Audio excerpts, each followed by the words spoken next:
How's it going, guys? Hardcore Kid here with another edition of the Hardcore Podcast.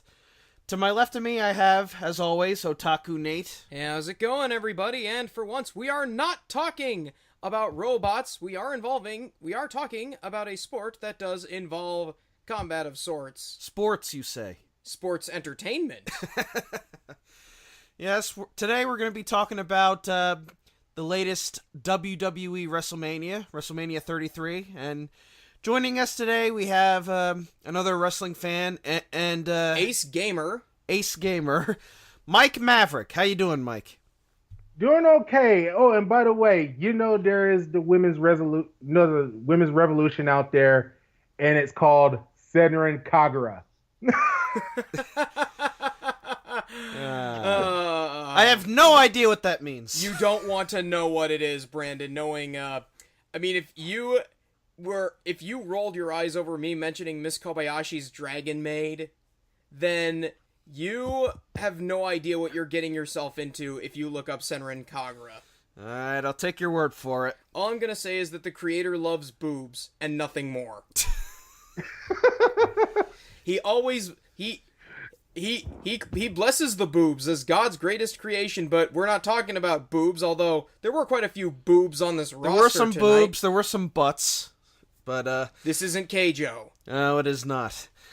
This year's WrestleMania, I gotta say, for up until about the John Cena versus the Miz mixed match, this was actually a hell of a show.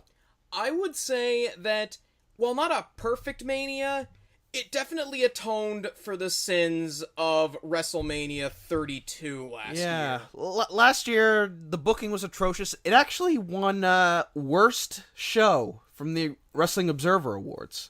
So, because the booking sucked, there were some matches that weren't that good, but this year, this was a long WrestleMania. We watched, there were 13 matches, I believe. Because we watched everything. We watched the pre-show. We saw the Cruiserweight match, the Battle Royal, the IC title, all the way until the end. The show actually ended at midnight.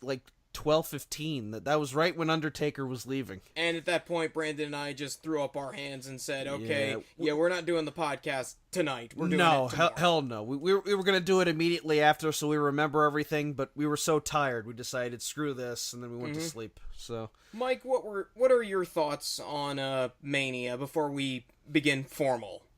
Well, let's just say it has their ups and downs. I mean, I do love the matches. I do love the Fatal 4-Way Women's Division title for Raw. And I say they put up a good show, even though you got Nia Jax, who is a perfect candidate for Keijo. Well, she wasn't in there long. She got eliminated first, and I think that was for the best. But I say it's good. But even though the tag team, Raw tag team is we'll quite. get to that. Let's get to that. Let's get to that later on. Yeah, I'll tell you this because after that, I just continue to fangasm. I just missed out on a lot of things, but I will catch up on it. That was a WrestleMania moment for the ages. The whole Kevin Owens versus Chris Jericho. Yeah, I'm going to say this right now. I'll get to that later on as well. All right, well, let's start from the top of the show. Just run it down from there. We'll start with the cruiserweight match. Did you watch the pre-show, Mike? Oh, damn! I haven't got a chance to watch it. All right, so yeah. Let me guess. It's Neville versus Austin Aries. It is. Yep. Neville retained. It was actually a really good match because Yeah. the crowd loves them some A-double. I think here's my problem with the cruiserweights, because I know a lot of the anti-smarks, want the cruiserweights gone because they're just a waste of time. I don't mind having cruiserweights, but for the love of God, give us a reason to care. Yes. Give them characters that actually matter, because I refer to the WWE's handling of the cruiserweights as the Divas Revolution 2.0. they just put a bunch of guys on the roster and they expect us to care when, you know, they should have had more time to develop, more time to have been built up as some new guys for Raw. Yeah, and that's really the biggest issue with all these little guys, because for years and years and years, Vince McMahon, they would bring in all like these little vanilla midgets to be jobbers, to get squashed by Braun Strowman or Big Show or whoever. They finally bring in their own cruiserweight division, and they don't really do much with them. I mean, the Cruiserweight Classic I really liked. I did too. And 205 Live, it's good depending on who's on there, like maybe Neville or Jack Gallagher. Or... I mean, the only real cruiserweights who are over are Neville and Jack Gallagher, because unlike most of the other cruiserweights, they actually have personalities representing two different sides of England. You know, Jack Gallagher is the posh, cultured, highbrow side of England. Neville is more akin with like the chavs and the hooligan. Yeah, and Austin Aries, he's a guy who really should like be pushed towards like the world title, because he's a really talented guy. He had a really good run when he was in TNA, and but I think he'll fit in well with the cruiserweights because the crowd love Austin Aries. He's hands down one of the most charismatic guys probably in the WWE. He can cut a good promo. Okay. Go ahead. Go ahead, Mike. Can I just say this right now about the cruiserweights? First of all, I'll just say this right now. TJ Perkins got me into the cruiserweight division. And nobody likes TJ Perkins. Yeah, well. Exactly. Well, except for these guys who are bitching about him. I mean, goddamn. But the thing is, one thing that kind of pissed me off is that how the WWE writing staff. I'm not gonna say it's the wrestler's fault. I say I'm not gonna say it's the fans' fault. I say it's the WWE's writing staff's fault. And I'm just gonna say it's their fault for not giving TJ Perkins any push. And it's like, hey, you gave him something that we can enjoy. I mean, the guy has his intro through. As a what's a video game with the gimmick. Video game style gimmick. And seriously, it could fit. And you know what? They should like give him a gimmick. No. I've been saying this to one of my friends. Make him more like the Hurricane. You know when Gregory Helms is a fan of the Green Lantern, he became the Hurricane. Kind of like now that. Someone needs to give TJ Perkins a gimmick. Since he's a fan of Mega Man, call him the Blue Bomber. Or you know, he was a video game character when he was in TNA. He was Manic Suicide. Yeah, he was Suicide. Except I doubt they're going to use that name in there. TJ, I think he could actually work as a heel in a way. Yeah. He definitely has that kind of... I don't know. God, who is this guy? He has that hateability factor. Yeah. Also, he's the first guy who introduced me to dabbing. Oh. God. If he wants to do like a dramatic move, just have him do a JoJo pose. Don't make him dab, for crying out loud. Yeah. The JoJo pose is a lot better. You know how I dab? When I sneeze. Yeah. So let's get away from that. Neville versus Aries. This was actually a really good match. Good. Lot of good spots. A lot of high spots. Crowd was kind of into it. This is probably the biggest reaction that the cruiserweights have ever got. Yeah, they pulled out some moves. Neville did some suplexes. At one point, Aries ended up getting suplexed right on his head. Yeah. There were a lot of people getting dropped on their heads tonight. Yeah. And Aries busted out his double hand axe handle all the way from the top rope right down on Neville. And right towards the end, I believe it was Aries busted out a Frankensteiner from the top rope. Mm-hmm. And then he went for the 450, but Neville kicked out. So Aries went for the last chancery, but Neville was able to target Aries' injured eye. And Aries just sold this like death, and then Neville basically he what did he do? He He he knocked out Aries, and then he hit the Red Arrow, and then got the pin, basically. Yeah, it was a basic cruiserweight match. Yeah, it was fun, though. I liked it. Then we had the Geek Battle Royal, Yeah. the Jabroni Battle Royal. I don't know what you'd call it. You know, I'm actually disappointed. You have Samoa Joe on the main roster now, but they couldn't fit him in there. Instead, you had to get that guy from Killian Sanity, Dane. Killian Dane, this big, fat, hairy blubber. I'll still say he has a more convincing big guy physique than Chris Hero. Oh. But you know what? At least Chris Hero can move. He can do stuff. This guy was just flopping around like a big bowl of jelly. I mean, yeah, basically, battle royals, there's not really any much talent to them. All you have to do is just throw a guy over the rope, and that's it. And basically, yeah, it was just a clusterfuck for most of it. And really, Sami Zayn, I had to have him win this because they kept building him up and building him up and building him up, and then he just gets eliminated. So the last three, get this, the last three people in this battle royal are Mojo Rawley, Killian Dane, and Jinder McFucking-Hall. Holy shit! First of all, yeah, go on. Go ahead, Mike. First of all, I really want Sami Zayn to win because the thing is that the WWE is trying to make him like the next Zack Ryder. Yeah, and that's tragedy. Yeah, it's like you building the guy up to the point.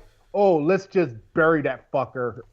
I was too devastated, and it's like we want the best for Sami Zayn. Yeah. And actually, if Zayn didn't win, I figured that Brawny the Strowman would win.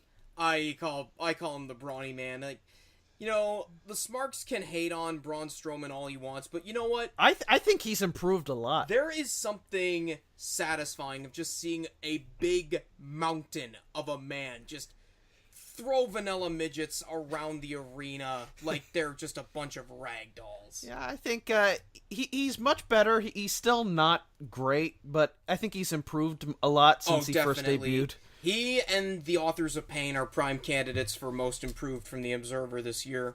And who was there was also another guy from NXT, what was it? Chinese guy? Tian Bing? Yeah, Tian Bing. He wasn't from NXT, though. He was a Chinese guy, because this is, I believe, the first WrestleMania show to air in China. Yeah, you wouldn't... I had no idea who the guy was, unfortunately. He looked good, I'll admit. Probably going to be in NXT, fighting with Drew Galloway. Yep, and again, Luke Harper, again... Who got completely fucked this year? Like they turned him babyface. That they thought they looked like they were gonna have him set up for the WWE Championship match. He should have been in that match because that match was garbage. But we'll get to that. He just got thrown out, and then so it finally comes down to the last three, and then Jinder Mahal goes out towards what's his name? Rob Gronkowski, tight end for the Patriots. Also known as Gronk. Because, yeah, they had to get a guy from the Patriots because, as we all know, the Miami Dolphins suck. Sorry, Perosi, but they suck. I'm sorry, Chris. Sorry, Rowdy, but we took your joke. Yeah. And let me get this straight. Jinder Mahal won, right? No. I'll explain. It's funny because Jinder took in classic heel fashion, Jinder Mahal took Gronk's drink, I'm assuming he had beer, and tossed it on him. Gronkowski, and I have no problem with what happened next, because it's the old WWE craziness that we know and love. He jumped over the barrier, and security, like, they tried to stop him, because apparently they had no idea that this was a work that Gronk was doing. Yeah, and then they just pissed off and let him get into the ring. He gets into the ring, takes his shirt off, gets ready, tackles Jinder Mahal. And that was a hell of a tackle. Oh, yeah. He's certainly a better wrestler than Mongo. Yeah. Yeah, and then he confronts Mojo. They hit it. And then Yeah, so Killian Dane goes. The last man out is Jinder Mahal, and the winner, to the shock of Mojo Rawley. Mojo Rawley is the winner. I did not see this coming. Yeah. But you know what? I will say this. I was never a big fan of Mojo Rawley, but I actually thought this did do a good job. This was a feel-good moment for him. Mm-hmm. I mean, if Zack Ryder can get his WrestleMania moment, then so can Mojo. Mike, what were your thoughts? Well, my thoughts. Or no, you haven't seen the match, but... let me, guys. I'm gonna say right now. I'm gonna start doing some breathing exercise right now. Stupid idiot. Stupid idiot. Yeah, that's what I said about Jinder Mahal. Yeah. But yeah. I didn't mind Gronkowski being in there.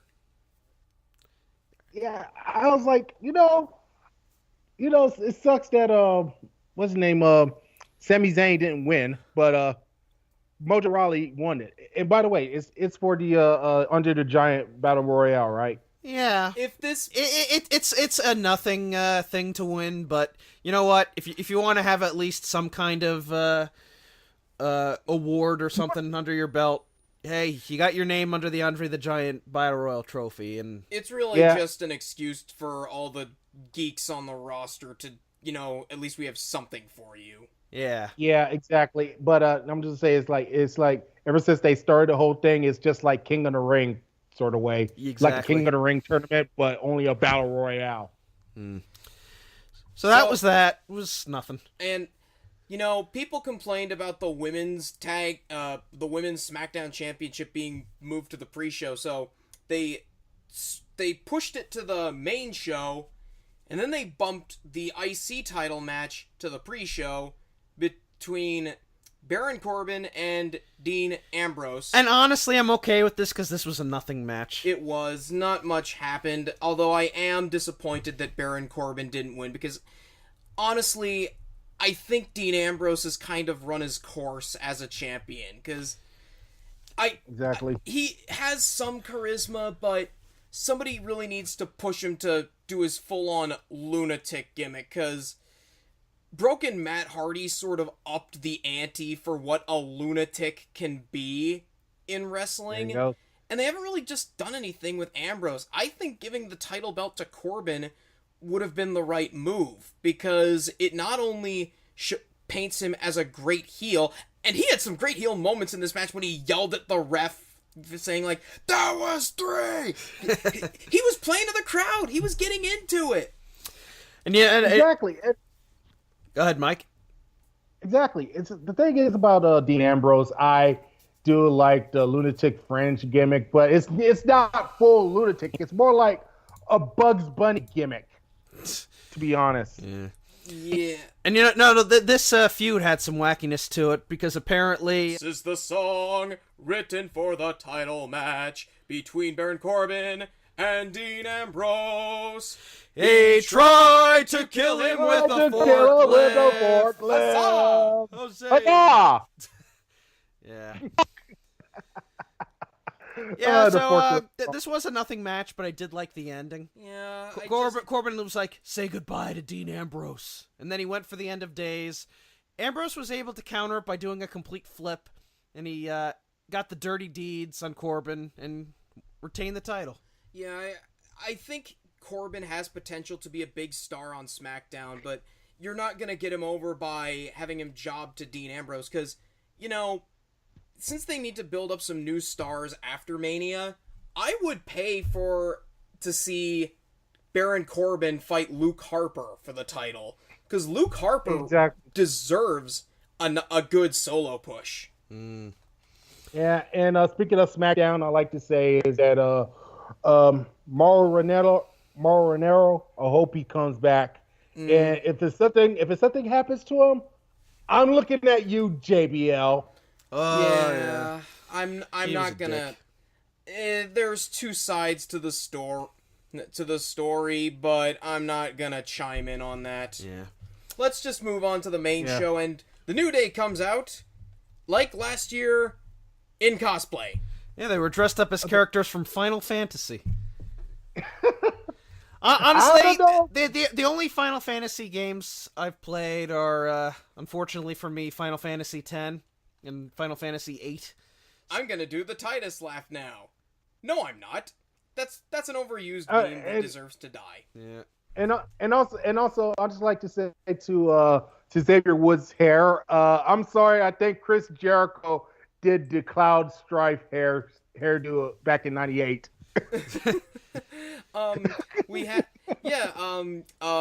Xavier was a bard, Big E was a red mage, and Kofi Kingston was a samurai. And they had Moogles with them. They had a chocobo on their little ice cream cart. And I'm surprised that Michael Cole knows what Moogle is. I doubt it.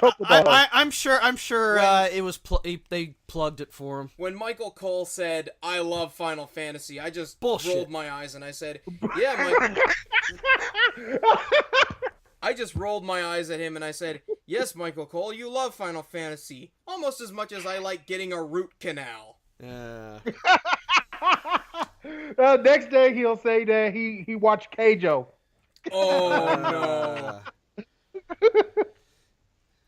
So our opening match for the main card, AJ Styles versus Shane McMahon. I think this was the indication that WrestleMania 33 was going to be a much better show than we had predicted. I was not thinking much of it because first off I was mad because AJ got screwed out of the championship match and he has to be the opener against a 48-year-old. But to my absolute shock, this match was better than I expected it would be. It was, although can I just be honest?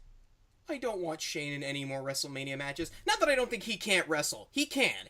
I mean, as long as he just doesn't do those stupid punches, he's okay, but I don't want Shane McMahon to die, for crying out loud. I mean, what? He looked gassed out from walking down the ramp. Well, that ramp was a mile long.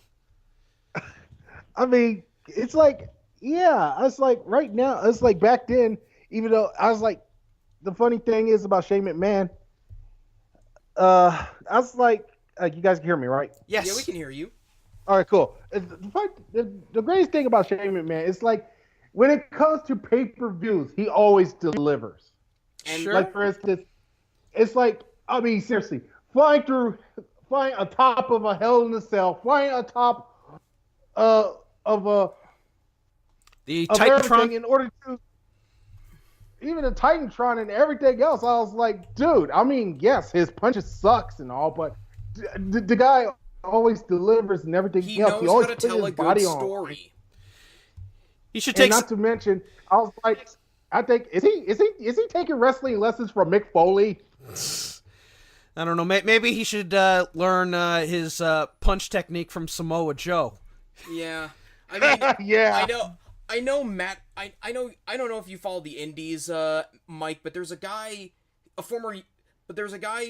named Matt Riddle who does the sort of rapid punches that Shane does, but they're a lot more convincing because Matt Riddle is a former UFC fighter. Yeah. So the strikes actually look like he actually delivers them in a convincing fashion. He doesn't just go up and start beating on a guy like a guy from a Looney Tunes cartoon. But Shane's punches aside, this was a good match. We had a good ref. It told a good story. Yeah. I liked the little ref bump that they did, although I'm fairly certain that AJ Styles killed that referee. Yeah, Shane, he did a lot of submissions in this match, I gotta say. A lot of mat wrestling, and a lot of mat wrestling. He did his dive from the ring to the table, which it would have been cool if they didn't already do it for free on SmackDown. Mm-hmm. But, exactly. But go on. And no, Mike, you say something. You first. Oh, I'd like to say, going back to Shane's punches, it was like, is he okay? I think he learns how to punch by I think he learns to punch just like Hibari from Senran Kagura. I don't know. Maybe. That's what it looks like. But okay, all Shane's punches aside. Yeah. Yeah, he like I said, I think I said enough about how Shane McMahon delivers. Even AJ Styles hold up the match as well. Well, AJ... AJ could have a match with a broomstick, and it would still be good. Mm-hmm. So yeah, they do a whole bunch of stuff. They kick out of stuff. There was some craziness with the garbage cans. And Shane tried doing a shooting star press, I think it was. Yeah, and at least he didn't kill himself like Brock Lesnar. Yeah. And eventually AJ hit the phenomenal forearm and finally got the pin. It was a good match to kick off the show. Yeah. It exceeded expectations. And then we had Chris Jericho and Kevin Owens. I thought this match was okay. Yeah, it was good, but, you're following AJ versus Shane. Yeah. And you've got two guys who... This is basically a blood feud. They're out to kill each other. There were some good spots about, where Kevin Owens was being a heel saying, you have no friends or something. And if this is like a foreshadowing to a full Kevin Owens heel turn where he just becomes a merciless brawler, I'm on board with that. I think he pretty much is, right? He's been a heel since he came to this company. Well, in the Jericho angle, he was more a babyface than a heel. In a way. Okay, and to those filthy casuals out there who hating on Kevin Owens because he's now a U.S. title. Guess what? He has a U.S. title now. So I know you guys are hating on him because for the fact that he has a Universal Championship. Yeah, the U.S. Championship has now elevated him. Now it's elevated him, and now he's going to make it relevant. Especially since I don't think we're going to be seeing the Universal Championship anytime soon. Mm-hmm. They're probably going to be building to Brock versus Roman at SummerSlam, and again, I'm okay with that. Although I'll get into my thoughts on Roman Reigns when we get to the main event. But overall, me too. Overall, a good match, but the crowd didn't really seem into it. Like, there was no real chance or nothing, but some good in-ring psychology. They were countering each other's moves, and a nice little spot where Kevin Owens broke up a hold by putting his finger on the rope. Oh, that was awesome. He got a... That'll be fun. No, it'll be funny if he used a pinky. I think he did use his pinky. I think there was I don't know if this was New Japan or not, but there was actually somebody who had his arms wrapped up, so he had to rope break using his teeth to grab onto the ropes, which sounds amazing. I hope we find that somewhere. So yeah, Chris Jericho, I think he's on his way out, and Kevin Owens, he's now got the U.S. Championship. KO Mania reigns supreme. And of course, maybe Chris Jericho might retire, I guess. Yeah, well, he's in his late 40s now, but you wouldn't actually tell because the dude doesn't look a day over 40. John Bon Jericho shall reign supreme. John Bon Jericho. Thank you, Michael Sweet, for that joke, by the way. Too sweet. Michael Sweet from Striper, I should say. So we got the women's four-way. Bayley versus Charlotte versus Nia Jax versus Sasha Banks. I'd like to rant here for a second. Go ahead, unleash your anger. Okay. I know a lot of anti-smarks hate women's wrestling in general, and they also hate Bayley because, she's the female equivalent of a vanilla midget, etc., blah, blah, blah, blah, blah. How could you hate Bayley? Oh, yeah, because they booked her like a heel. They booked her like a heel in this whole thing. Well, I haven't been following the booking, but I do know this. I don't mind that Bayley is champion. I think she's a great natural babyface. I think that she makes for a good women's champion on Raw. But they mishandled her championship run every single step of the way, and it started by having her win the title on Raw. It should have been her win at WrestleMania should have been her first ever championship, because it's the same mistake WCW made with Hulk Hogan versus Goldberg by putting the championship match on Nitro, because they could have made so much more money off of this match on pay-per-view rather than putting it on free TV. And yes, it popped the ratings big for them. Yes, it got their biggest house in WCW history, but if Goldberg had won at, say, like Fall Brawl, Halloween Havoc, or Starrcade, it would have made his victory as champion all the more significant. I mean, would Austin have gotten over as he did had he not won the championship at WrestleMania 14, or Shawn Michaels at WrestleMania 12? Yeah, and it's like they also had the SmackDown Women's Championship tonight, and Naomi won it back, and it felt so much more significant than Bayley retaining tonight because, you know, Naomi she had the title, but then she got injured and had to drop it. She got it back tonight in her hometown, and it was a feel-good feeling. This should have been what they had done with Bayley tonight. Just have her chasing after the title, unable to win it, and then have her win it tonight, and the crowd goes crazy. Mm-hmm. But no. Yeah. So as for the match, it was good for what it was. I completely forgot this was an elimination match. Yeah. The first one out was Nia Jax, who... Good riddance. I actually wanted Nia Jax to win. You can say what you want about her, but... I mean, again, we haven't really seen a monster woman win the title. Like, maybe Chyna. I mean, I'm not familiar with WWE women's history of the women's title, but just seeing this I'm trying to be polite here, like this giantess of a woman who destroys everything in her way win the title.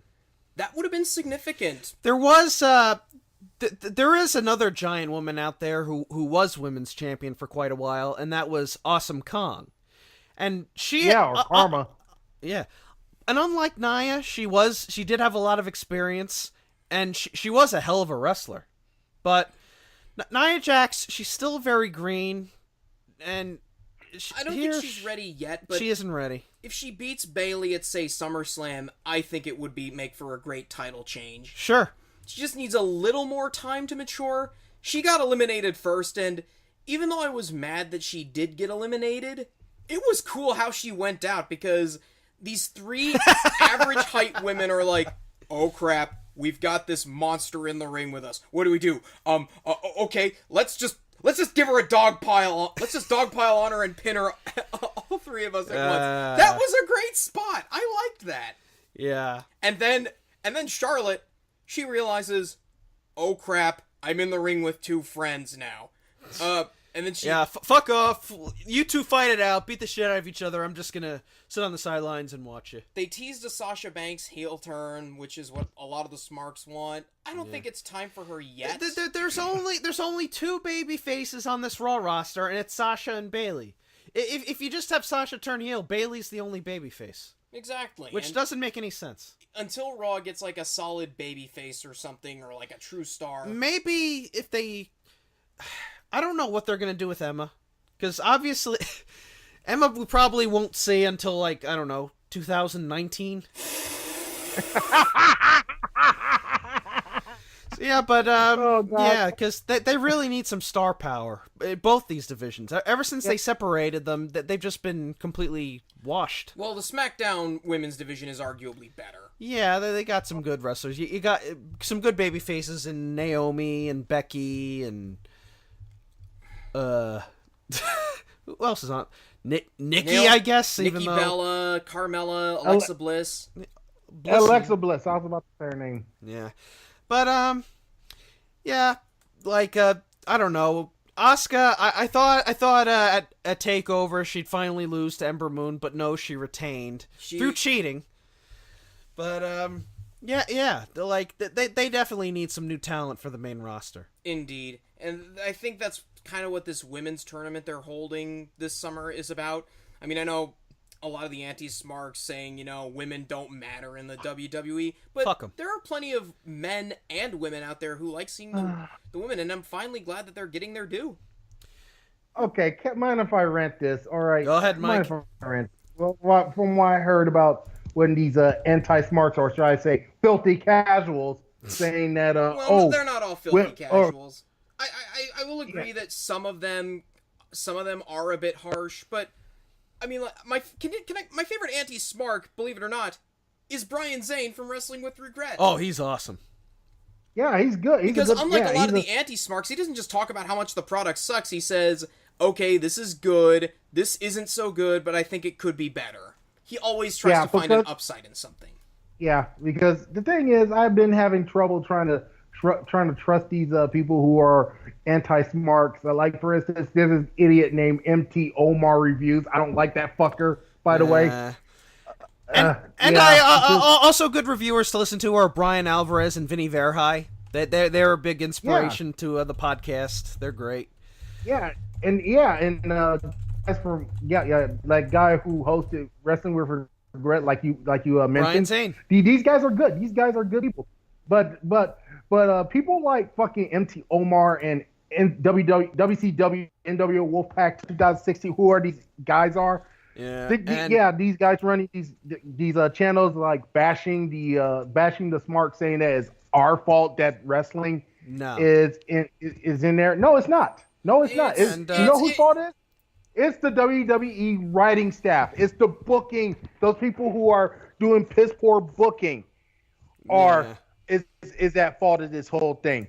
And these guys saying that women's wrestling don't matter, then I believe that I'm sorry. I'm sorry to call you out on this, but you guys, I hate using that word, but these guys are misogynists. I'm sorry for saying that word. Because women's wrestling was so much better back in the Attitude Era. No, like I've actually been looking back at the Attitude Era. There's been some shit wrestling.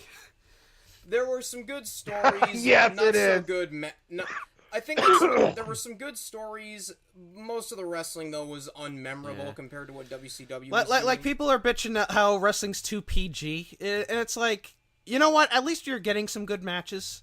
And Exactly. and people complained about there not being enough blood. There was some blood on this show. Like Reigns' face was all beat up. Shane's face was all beat up. Kevin Owens got some cuts. These guys are beating the shit out of each other. But we're getting off topic. No more razor blades. Nothing. It's all just they're beating their own asses for our entertainment, and I'm enjoying it. We're getting off topic here. Let's So Bayley retains, much to in what should have been her first championship. Yeah. That's really all that needs to be said. And then we got the Hall of Fame inductees coming out. They played Kurt Angle's music, and everybody chanted "You suck." I went to an indie show where Kurt Angle was working. There's a second part to that "You suck" chant. Whenever they go "You suck," some other people will go, "No, he doesn't."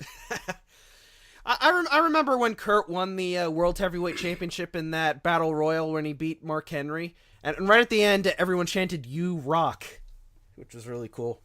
I really hope that they do this from now on, where they get all the Hall of Famers out every year and they take a nice big picture of them. That's a WrestleMania moment in and of itself. And speaking of WrestleMania moments. Oh, yes. Yes! Yes! Delightful! Yep, we got the Bullet Club versus Sheamus and Cesaro versus Enzo Amore and Big Cass. And wait, stop right there.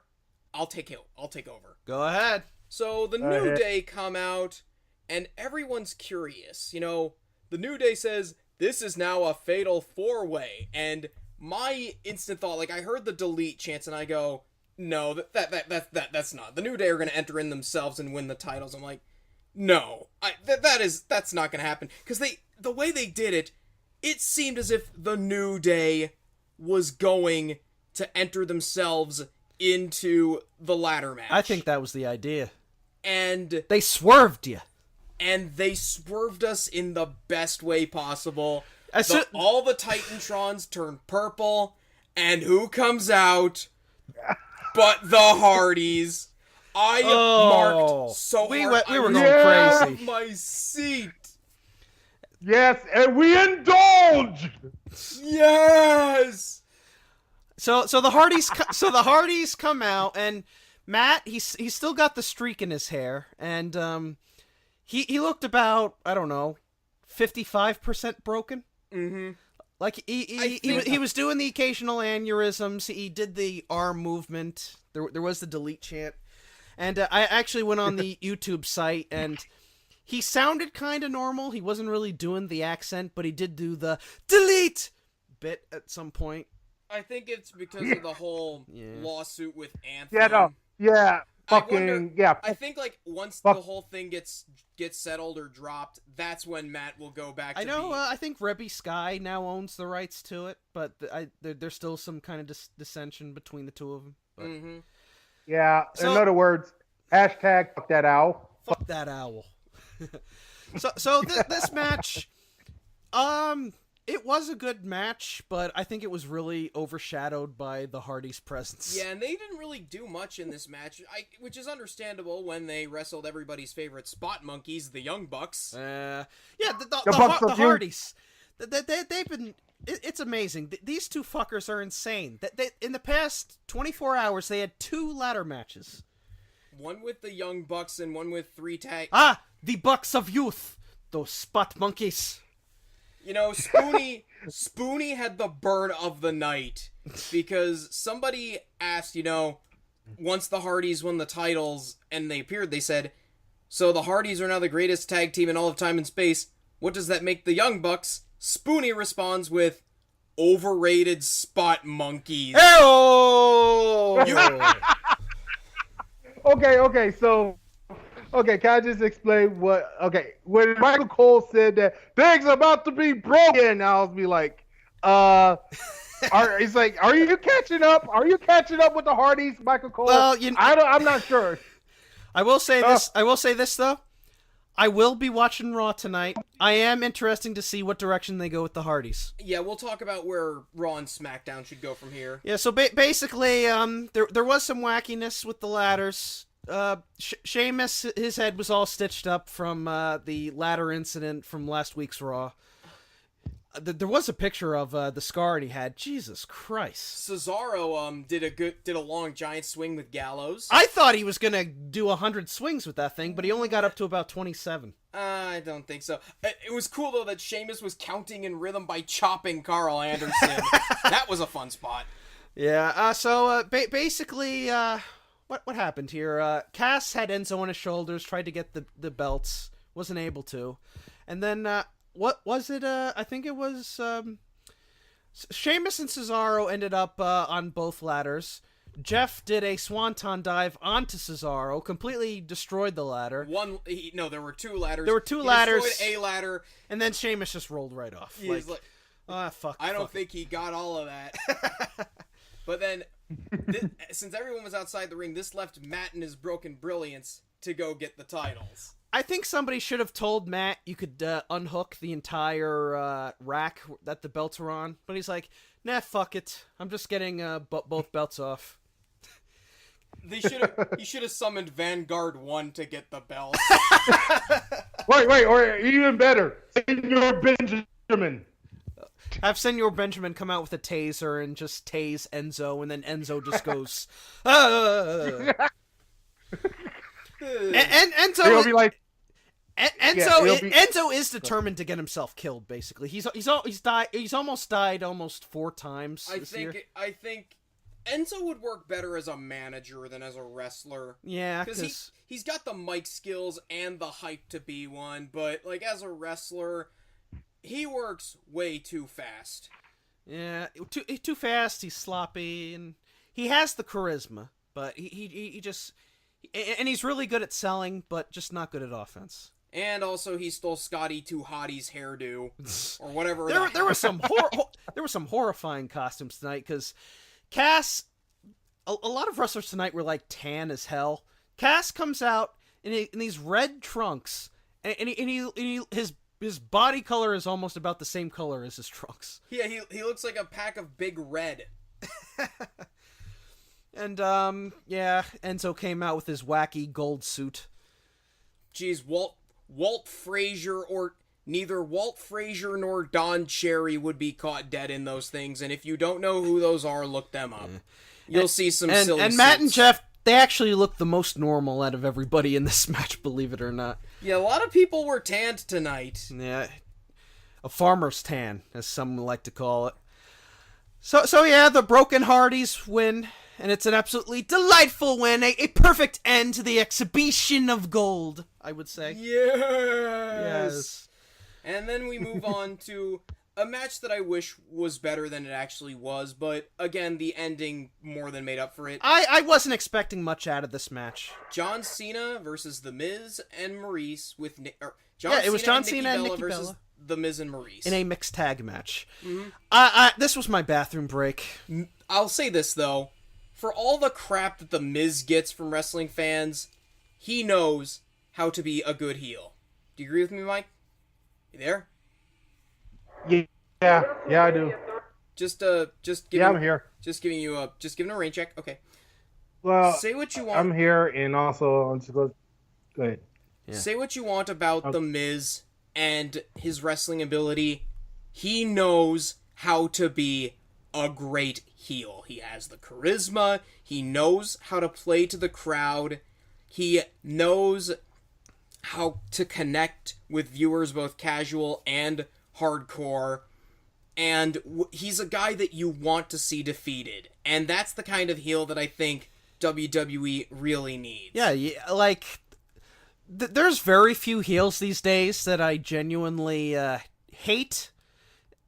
And I think Miz really works it. He's a heel, and I hate him. Neville, he's a good natural heel. I like him, but I really think he has a great hateability to him. And I think that's great. And this match, again, I didn't really care for it that much. Finish game when they did, they both did 5-knuckle shuffles and then did the attitude adjustments. Nikki did like I don't know what the heck happened, but it looked like she just fell back when she did the AA. Yeah, the women didn't really do much in this match. Yeah, but well, and so they both got the double pin, and the ref was awesome. He just counted them both. Yeah, like we need more double pin counts. Yes. And then I actually kind of predicted this, but I thought it was a very sweet moment. Cena gets the microphone.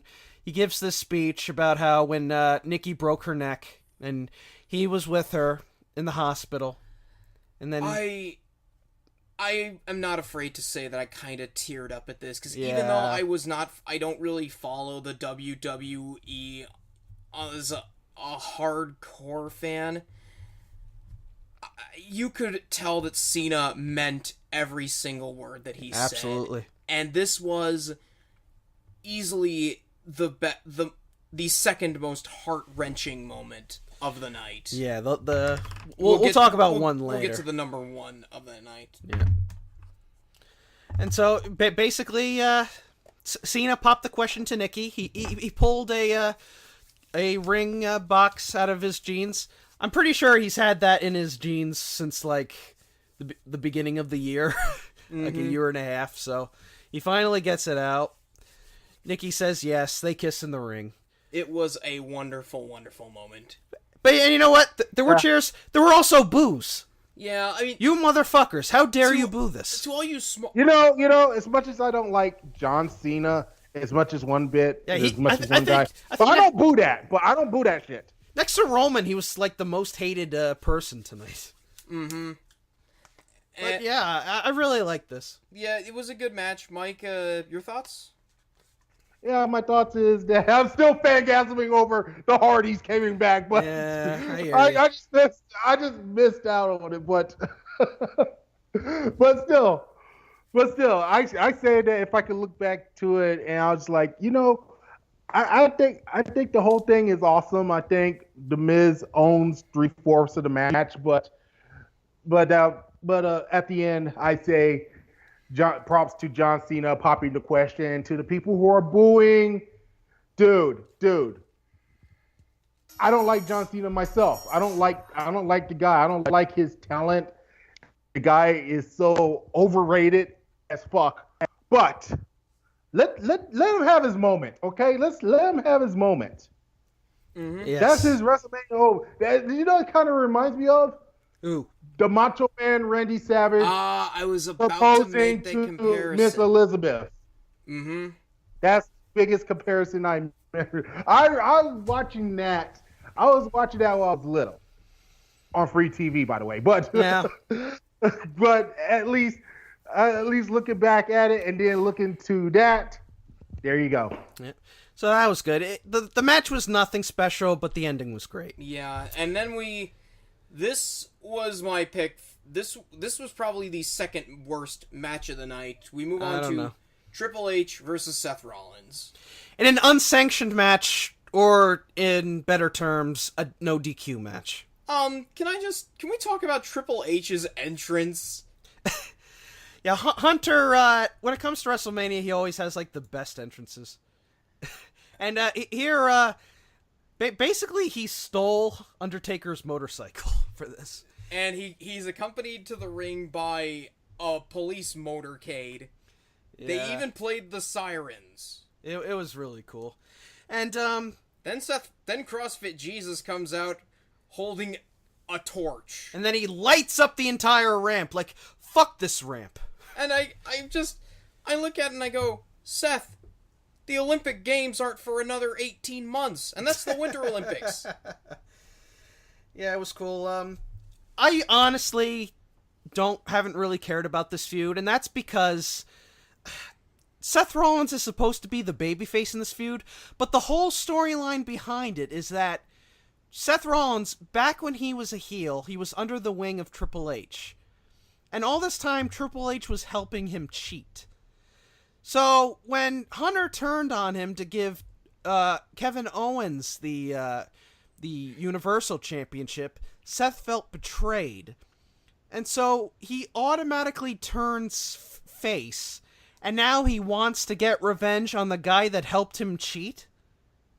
What? And it's like the entire time, Hunter, he's been cutting these promos on Raw. He acts, it's like he is the babyface in this feud. And the only time he actually felt remotely heelish was when he buried Mick Foley. And it's like, well, to look back at the whole situation, I had to rebuttal on this one. I think it does make sense that Seth Rollins had to get revenge on Triple H, because for the fact of the matter is that if you get this far because, hey, one guy said that, hey, you have the talent and everything else, and then he lied to your face, he lied to your face after your injury and everything else. Yes, he does feel, yes, Seth Rollins feels betrayed. And that's the whole thing about it. But the thing is that he hasn't done much to get any sympathy. He gets no sympathy from me. And, the storyline, as bad as it was, I just want to talk about the reason why this match, it was long, but it was long, and there was some good psychology, because I loved how Rollins was selling his knee, but, okay, here's the thing. Rollins blows out the MCL on his knee because, he works way too fast, and he is out for almost a year getting the thing reconstructed. He hurts it again thanks to a freak accident from Samoa Joe, and then he comes back to WrestleMania with it like all bandaged up and in a brace. And what does he do? He does a bunch of high spots where he has to land on his knees or use his knee that he hurt, no doubt hurting it further. Stupid. Yeah, this guy, God bless Rollins, but there's always times where he's just too reckless. Like, he injured Finn Balor. Finn's been out for almost half a year. I'm actually disappointed he didn't return tonight. In fact, this entire show had no Finn, no Joe. I would have loved for Samoa Joe. Where the fuck was Joe? I would have loved to have seen Joe come in and screw Seth over, because it would have made for a good moment. Like, Seth, he's got H's sledgehammer, he's by the crowd, and he's about to swing it, but then Joe grabs his arm, looks at him, tells him, and then, he gets involved in the match. They beat up Rollins for a while, and he just lays broken in a heap. I don't know, maybe he saw catering in the back and got hungry. The only way Joe gets in the match is if Rollins dresses up as a cheeseburger smothered in a Twinkie. Yeah, or maybe this was an unsanctioned match. Maybe they pulled a box of Twinkies out from under the ring and left it in the corner, and Joe just starts running out. If Cassius Ohno doesn't eat him first. Oh man. Sorry. I'm sorry. Look, Cassius Ohno is a great worker, and I understand that he has an issue with his thyroid that he has trouble losing weight, but dude, get some new gear, man. He did actually get some new gear at last night's takeover. It was like purple and black, and it wasn't tucked into accentuate the giant canyon that was his belly button. He needs a singlet. That's what I say he wears from now on. He needs a singlet. I mean, because Gary Albright, Vader, and Earthquake can look really good. Like, they were fat guys and they wore singlets. Yeah. What did you think of this match, Mike? Well, I kind of missed out again, but as I say, I kind of fell asleep afterwards. Yeah. During that match, I could predict it was good. I mean, I just hope I could see more of it, and as much as the whole story, I hope they're gonna put this whole storyline to rest afterwards. Yeah, well, and then hopefully that Seth Rollins could take the time, give him a whole year to recuperate his knee. Yeah, well, so this probably settles the feud between Hunter and Seth, and I guess now Seth can go on to Wrestling Joe. I'd love to see. I really think that Rollins from now on should be a heel, because Rollins works better as a heel to me. I mean, because his baby face is just it just feels forced. Yeah, is what I'm saying. So basically, the ending of this match came when Stephanie went up on the apron to interfere. Then Hunter just charged at Seth, but then Seth moved out of the way. Stephanie goes crashing right through a table. Really sturdy table, I must say. A 90-pound woman just falls through it like nothing. Hey. She's falling with a good deal of force, man. Yeah, like 5 feet. And Triple H is staring at Stephanie like, oh my god, I just killed my wife. And then he turns around, Seth hits him with the pedigree and gets the cleanish win, basically. Kinda. Yeah, well. This match, I don't know. Well, you know what? Seth got his revenge. It was flashy, but I didn't care. Yeah.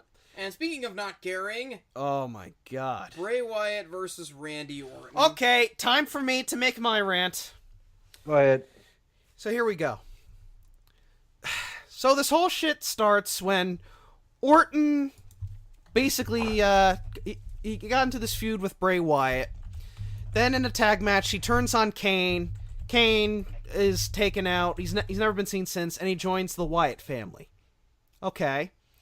So Orton he's pretending to be a heel. He's basically a babyface in disguise. He's trying to break up the Wyatt family, and he causes tension. And Luke Harper realizes there's tension growing between Harper and Orton, and eventually Harper finally turns babyface. And he turns on Bray, he turns on Orton, and then he's finally released to go on his own. So Orton then announces he's not going to face Bray at WrestleMania. Okay, so they have like a thing going where I guess Luke Harper is going to be wrestling to compete against Bray at WrestleMania. All right. They have a battle. They have a battle royal. Harper should have won this battle royal because they say, they touched the floor at the same time. You keep watching that replay. AJ clearly hit the floor first. So there is no controversy. So they decide to have a match between AJ and Luke Harper to decide who will face Bray at WrestleMania. AJ wins, so Luke Harper loses his spot, unrightfully so. So that sucks. And then Orton reveals that he was faking this whole time, and that he's not, in fact, with Bray Wyatt. So he goes and he commits arson, burning down the barn with Sister Abigail's ashes, I guess, in it. Yeah. And somehow this automatically gives him the a spot in WrestleMania. Like what? And then AJ gets fucked out of the championship, even though he rightfully owned it. This match should have been Orton versus Bray versus AJ, or if you want to be fair, Orton versus Bray versus Luke Harper. Because I would have taken either of those, because this match was bullshit. It was a bullshit match. It was nothing really. It was nothing, and then I guess they wanted to throw in some mind games by throwing in these holograms of pictures of maggots and worms and cockroaches, and it's like, what the fuck is this shit? Bray Wyatt has the power to summon Willy Wonka's magic tunnel of death. It's stupid. Stupid and fake. And I guess it was just some way to try and make it a bit more interesting, but no, because I've seen these two wrestle before, and there just really isn't any chemistry between the two of them. This really felt like a glorified SmackDown match. Mike, your thoughts? Because I think Brandon just took all the words out of my mouth. I'm sorry. You unleashed your fury on the women's match. I unleashed my fury on this match. I have no comment on the whole thing. This match broke you. It completely broke you. No, it's broken, all right. I'm not talking about broken brilliance. Broken. I'm talking about, by God, this is the most broken piece of crap I ever seen in my existence. They ought to... And then in the midst of it, Orton just hits the RKO out of nowhere and wins. Bullshit. It would not surprise me if they release Bray Wyatt after this. Like, I don't know. His ship has sailed long ago. The day may come when we finally get Hardys versus Bray Wyatt, I guess, since I don't know.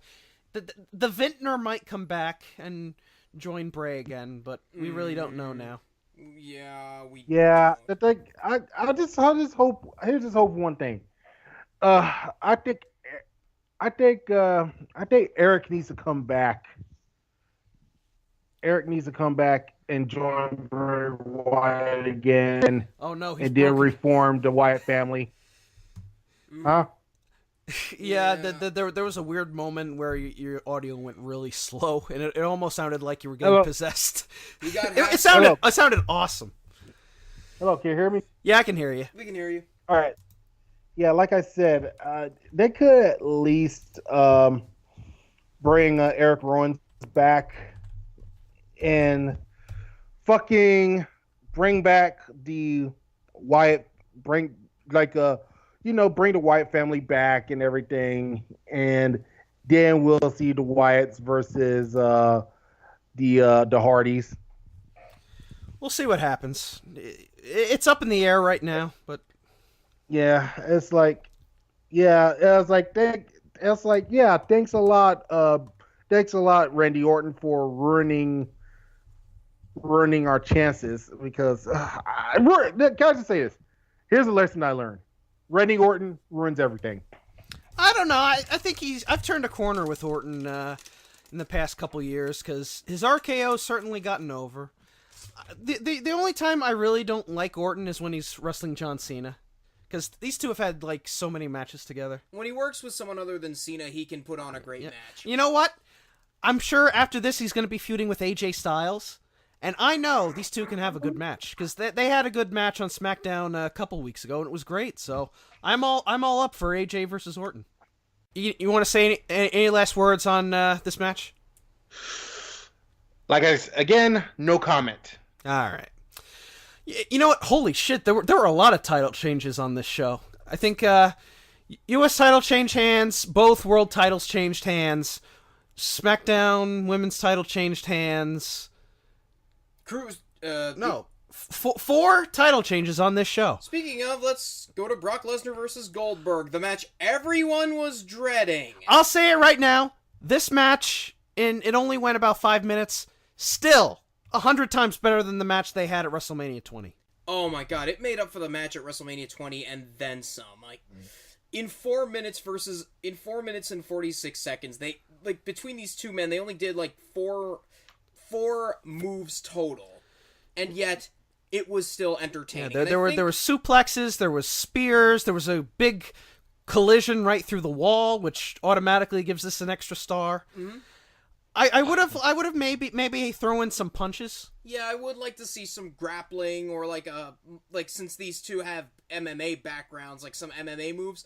But it was just the perfect length considering that the show is already going on for way too long. And Goldberg, is a guy he can't do 10-minute matches, so this was perfectly fine. Yeah, it was a very well worked match. It was everything that it needed to be. Great chemistry between both men.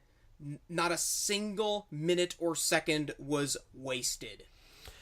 Yes, and so Bork Laser gets the Universal title. Goldberg, his championship may have only lasted a month, but just watching him on TV, there wasn't really much. He doesn't really have much left he can do. So, yeah, but you know what? It is good to see Goldberg at least come back, entertain us. Have some fun. And Brock Lesnar, he's got a championship now. I wonder what they're going to do with Brock. I think he's probably still going to be doing part-time shit. Which, given that he's not doing UFC anymore.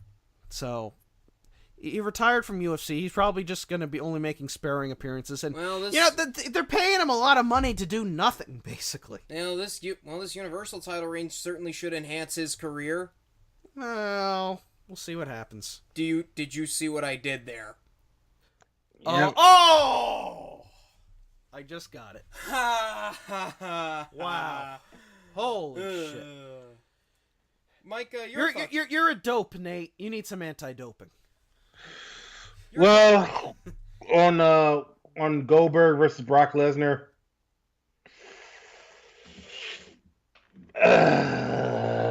What do you take? You doing some anti-doping over there, Mike? Yep. How can I be so hype at something that is so goddamn boring? I thought it was fine. It was fine. It wasn't boring. They kept moving the whole time. It was a fast-paced match it may have been over quickly, but it was perfect for what it was. Yeah, you don't need to have a 5-star match. Just make it entertaining. Yeah, and you know what? The crowd was into it. You look behind them; they were doing yes chants. They were doing cheering. Goldberg chants. This was also a very pro Brock crowd because Goldberg was getting boos. Yeah. Wow, but the thing is, I was kind of skeptical at the match, but then again, I know it's supposed to be a Goldberg match, but I might look into it and see how it is. But the problem is that I'm so skeptical at times. It's like the episode of South Park where Stan sees everything as shit. Yeah, that kind of episode. Yeah, that's how I kind of feel when it comes to types of matches, and to be honest, I like Goldberg versus Brock Lesnar for the Universal Universal title. I don't know if either Goldberg or Brock Lesnar wins. Either way, they'll probably go to vacate the belt, or two, keep the belt for the entire year. You're never going to see that belt ever again until next year. Well, you know what? Consider a lot of people would be really happy not to see that title again. Because I don't know, I don't have a problem with it. My favorite color is red, but just give us a different design. Like maybe put some more gold on it or something. Give us bring back the winged eagle. Yeah, sure. That's the best belt. Yeah, so not really much to say about the match, but it accomplished what it needed to. So we move on to the what would you call this? The bathroom break? Yeah, the SmackDown women's match. I took a bathroom Alexa break. Bliss versus Naomi versus Carmella versus Natalya versus Becky Lynch versus Mickie James for the women's title match. This was a complete clusterfuck. Mickie James came out dressed as somebody from King of Fighters. Yeah, and yes, I know that she's Native American. Yeah, well, yeah, it was cool though. This match, I think, you have 1, 2, 3, 4, 5, 6 women, basically just going in, doing a whole bunch of random shit and a whole bunch of random moves, blah blah blah blah blah. I'm disappointed Ellsworth didn't get more involved in the match. Yeah, you know what? It's a women's match. He is not Santina. So yeah, so basically they hit all their moves, and finally it came down to Naomi and Alexa Bliss. Naomi got her what was it? Sharpshooter. Or no? No, that's Natalia. That's Natalia's. Oh God, what was Naomi? What's Naomi's finishing move? It's like she basically choked Alexa Bliss out. It was a rear naked choke, and she got the rear naked choke on Alexa. Alexa tapped out, and Naomi finally got her championship back that she never lost in her hometown, which is actually a rarity for this show. And I don't mean the white horse with blue diamonds on her ass. And Naomi, Glow Girl, finally gets her title back. No, man, Naomi. No, excuse me, got gunk in my throat. Naomi's entrance was pretty cool. Her entrance alone makes her over with the crowd. I mean, it's with Finn Balor gone for the time being, she automatically has the best entrance. She was wearing DX colors, and she certainly did get the glow on. Yeah, Mike, are you a Naomi guy? I'm more of an Alexa Bliss guy. Yeah. Actually, I do. I do like Alexa Bliss, though. I mean, I don't like. Here's the thing. Yeah, she might be a heel, but you know what? I do like her as well. I like her appearance. I like how she wrestles and everything. She's got a very Harley Quinn look to her. Exactly. And it's exactly. Great. But yeah, your thoughts on this match? Thoughts on the match? I believe I haven't looked at it because again I fell asleep. It was short. It was only about 6 minutes long. 6 minutes. 6 minutes. Damn. I don't know. I say, got no thoughts on it. It was the death match basically. Yeah. But yeah, another happy moment, and unfortunately, it's time to finish off with the last match, which was just complete sadness. We timed this match to see how long Undertaker's entrance was. Even with a warp zone, it took him 5 minutes and 20 seconds to get to the ring. It was longer than Roman Reigns' first title run. It was longer than Goldberg versus Brock Lesnar. Yeah, it was about. It was a whole minute, almost a minute longer. There was a shot where we see just Undertaker walking down the ring, and he's still about halfway there. And I was tempted to play the music from Monty Python, where the guy is like running towards the castle and is going nowhere. Yeah, and the crowd obviously hated Roman, but you know what? Roman, he was clearly the heel in this feud, and you know what? This exemplifies why Roman should be a heel, because he was fantastic in this match as the heel. Mm-hmm. He has so much more. He has so much more charisma. He's so much more in his element. He wanted to bury the Undertaker. He wanted to kill the dead man dead.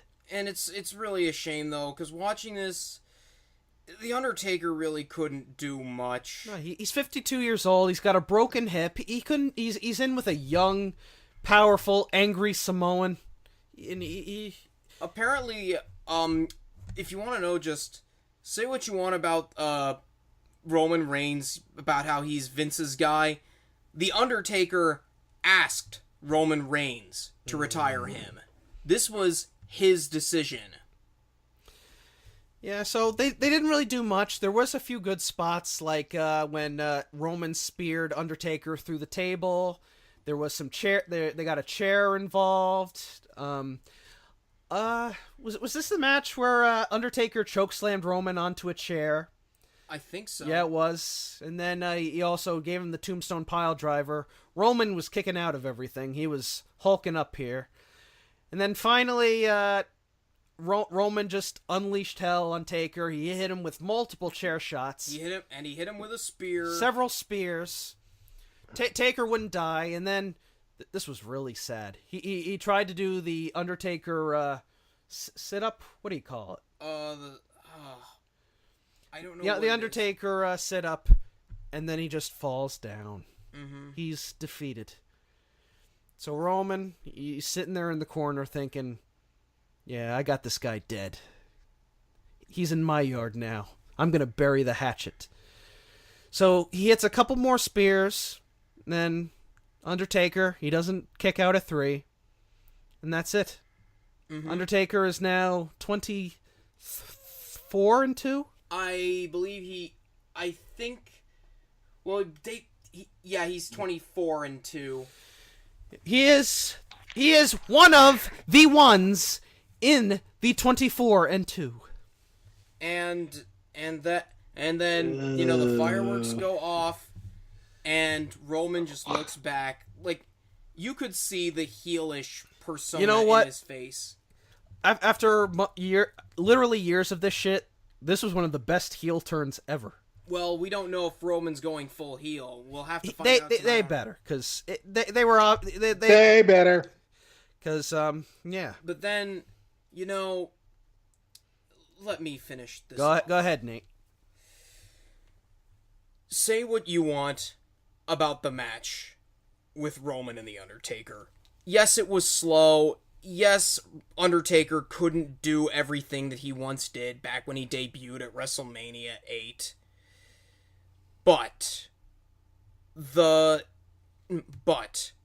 what happened afterward completely nullified any criticisms I had about the match. The Undertaker slowly gets up and takes off all of his gear. He starts with his gloves, he takes off his coat, folds it up into a ball and places it in the ring, and finally he takes off his hat, places it in the center of the ring, and walks off into the night. I almost forgot he was going to take his pants off at one point. No, he wouldn't do that. I just killed the mood. But I was on the verge of tears watching this. It was his final match period. Ever. And he goes out. I wouldn't say he went out with a bang, but just it helped that his final moment was just him taking off everything, and what he does at the end whenever he turns his back and he raises up his fist, and then he's sinking down into the ramp thanks to the platform. It was chilling. It was heart-wrenching. It was, without question, the best moment of the night. The match itself was just yeah. But seeing The Undertaker going away for good was, without a doubt, the single saddest moment of maybe of this whole year. Yeah, just about. Mike, your thoughts on the whole thing? Take it easy. 1990. I'm going to go a brief history here. 1990, Survivor Series. Undertaker debuts after Ted DiBiase announces that the mystery partner from the Survivor Series happens to be The Undertaker. And if you see him dominate every single opponent out there, including Dusty Rhodes. I mean, it was phenomenal. Going back to his first time in WrestleMania, he haven't lost a WrestleMania. Not even once. There are 2 times that he lost. Well, actually... No, yeah, 2 times. Not yet. But there's only one time he lost. He lost to, a part-timer Brock Lesnar. Go ahead. It was a decision that I have mixed feelings about, but same here. And and then now he has a second loss. A loss to the guy Roman Reigns. Now, I know there will be some people will be saying that Roman Reigns did not deserve that win. Honestly, maybe I think it's for the best to see if Roman Reigns is going to have a heel turn. Maybe this might help build up that heel turn. Yeah. And hopefully things will be a lot better for Roman Reigns, even though there's a lot of people booing him. And I mean, here's the thing: if you see the Usos got a heel turn and they're acting like total heels, yeah, maybe the Usos have improved from this heel turn. They're really entertaining now. Yes, but now I like to see Roman Reigns do the exact same thing as their cousins are doing. Sometimes a heel turn can do wonders for you. Like the New Day, they were hated when they started out. Then they turned heel and they were able to shine.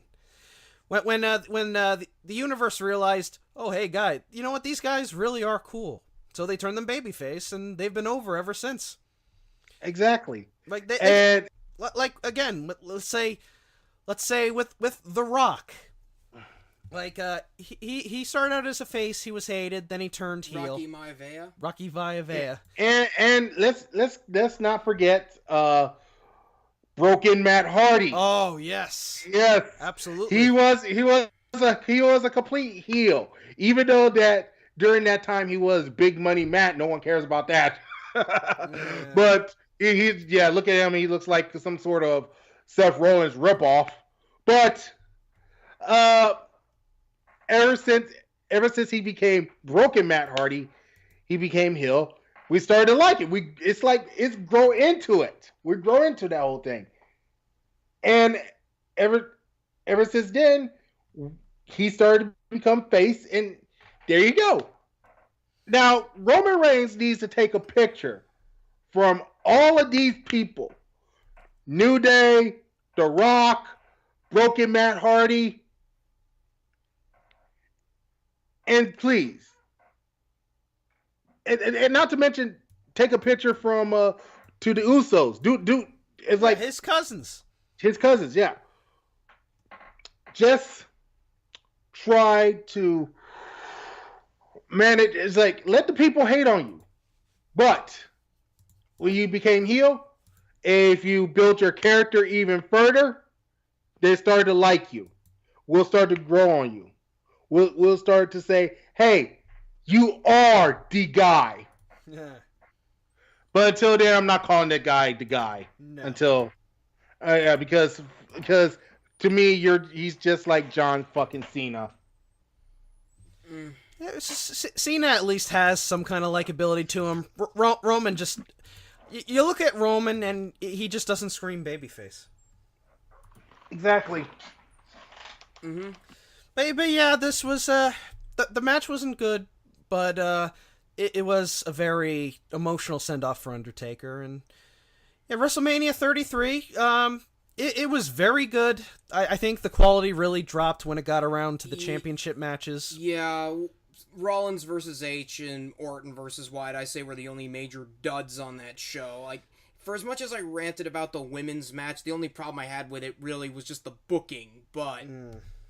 But this was solid. We had a few title changes. A few guys got over. It more than made up for WrestleMania 32. Absolutely. And you know what? I'm looking forward to Raw tonight, and that's a rarity. We'll definitely be seeing some NXT talent debuting. Rumor has it that we're going to be seeing like Andrade Almas, Shinsuke Nakamura, of course. Oh yeah, absolutely. I hope he goes on SmackDown. But you never know. The Revival also. Yeah, and there's also been rumor that Jim Cornette may be the manager for the Revival. I've even heard evidence that the Drifter may be coming to the main roster. I never cared for the Drifter. But overall, not a bad Mania. Not a bad Mania. In fact, I'd say it was very good. Some great matches, some not so great matches, but all in all, a great show from start to finish. I just wish that they learned how to pace their matches a little better. Mike, what did you think of WrestleMania overall? Well, it's a hit and miss, actually. But it was a hit and miss, but one thing that kind of got the best for me is that how the Hardys came back. Yes. And you know what? Hopefully if they could just bypass this whole TNA lawsuit and please, Queen Rebecca, take care of this dastardly owl for your husband and your brother-in-law, so that way we can have broken Matt Hardy again. Yes. And we can also have Senor Benjamin in Vanguard 1 and King Maxwell in Yes. Hardy's Corner. Oh yes, King Maxwell. Hey, picture King Maxwell's second win against James. Yeah. Against James Ellsworth. James Ellsworth. Thank you. That would be money. The second win against James Ellsworth. Oh, I would love that. So yeah, that pretty much covers WrestleMania. On a scale of 1 to 10, how would you rate it? I'll give it a 7. Oh my God, I'm getting death threats. You know what? I'm giving it a 7 too. It was good. There were just some points that were kind of flopped, but I enjoyed it. I'd say 7. I'd give it a 7.5. Yeah. Also, a news flash: Jim Ross has revealed that he has a 2-year WWE contract now. It's the best they could do for him after what happened with poor Jan. It's good. We love JR. God bless him. Yeah, as long as how about this? Keep Josh Matthews far away from the WWE. Josh is not going to be in WWE anytime soon. Mm-hmm. Good. So yeah, that pretty much covers it. Mike, we want to say thank you for being part of the podcast. Oh, you're welcome. Pleasure's all yours. And you're welcome to come back anytime because we're thinking of branching out and reviewing some more stuff. Yeah, we usually do Robot Wars reviews, but we're trying to branch out. We're doing wrestling pay-per-views now. Well, we're gonna work on that. I'm doing Mania, but if you want to do some of the other ones, you're kind of on your own. Yeah, Payback is the next pay-per-view. Mm-hmm. So we'll see how it goes. Okay. So all right, then.